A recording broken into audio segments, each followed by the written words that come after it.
என் நாமத்தினால் எதை கேட்டாலும் உங்களுக்கு நான் தருவேன், என் ஆவியை நான் உங்களுக்கு தந்திருக்கிறேன் என்று சொல்லித்தான் அவர் போயிருக்கிறார். இயேசு கிறிஸ்து பரிசுத்த ஆவியானவராக நம்மோடு கூட இருந்து ஒவ்வொரு நாளும் உங்களுக்கு அற்புதங்களை கண்டிப்பாக செய்வார். ஆம், வனாந்தரத்திலே வழியையும் அவாந்தர வெளியிலே ஆறுகளையும் தேவ பிள்ளையே உனக்கு ஆண்டவர் உண்டு பண்ணுவார். சகலத்தையும் உனக்கு 2 மடங்கு திரும்ப தருவார். பயப்படாதே. அவர் சொன்ன வார்த்தை, வனாந்தரத்திலே வழியையும் அவாந்தர வெளியிலே ஆறுகளையும் நான் உண்டாக்குவேன்.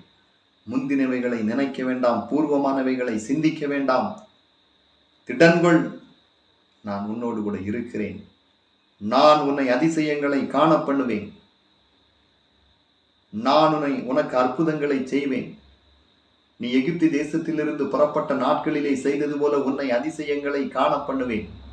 நான் உன்னோடு கூட இருந்து உன்னை ஆசீர்வதிப்பேன். பூமியில் உள்ள சகல ஜாதிகளிலும் கர்த்தர் உன்னை மேன்மையாக வைப்பார். கர்த்தர் உன்னை வாளாக்காமல் தலையாக்குவார். நீ கீழாகாமல் மேலாவாய். நீ வரும்போதும் போகும் பொழுதும் நீ ஆசீர்வதிக்கப்பட்டிருப்பாய். ஒரு வழியாய் உனக்கு விரோதமாய் வருவார்கள், 7 வழியாய் உன்னை விட்டு ஓடி போவார்கள். ஏற்ற காலத்தில் உன்னை ஆசீர்வதிக்கும்படி வானத்தின் பலகணிகளை நான் உனக்காக திறப்பேன். பயப்படாதே, நான் உன்னோடு கூட இருக்கிறேன். நான் உன்னை விட்டு விலகுவதும் இல்லை, உன்னை கைவிடுவதும் இல்லை. உன் கண்ணீரை கண்டேன், உன் விண்ணப்பத்தை கேட்டேன், உன்னை நான் குணமாக்குவேன் என்று இயேசு சொல்லுகிறார். நீ என்னால் மறக்கப்படுவது இல்லை. என்னிடத்தில் வருகிறவனை நான் ஒருபோதும் புறம்பே தள்ளுவது இல்லை.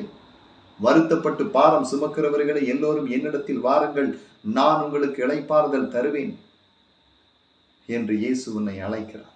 பயப்படாது. உன் பாவங்கள், உன் நோய்கள், உன் குற்றங்கள் எல்லாம் இயேசு என்று உனக்கு மன்னித்து உன்னை கழுவுகிறார். புது மனிதனாக உன்னை மாற்றுகிறார்.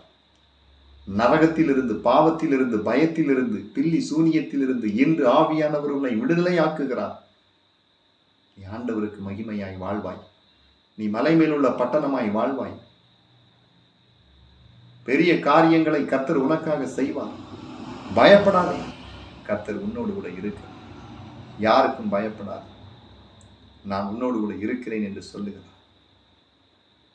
என் கிருபை உனக்கு போதும், உன் பலவீனத்தில் என் பலம் பூரணமாய் விளங்கும் என்று ஆண்டவர் சொல்லுகிறார். ஆமென்.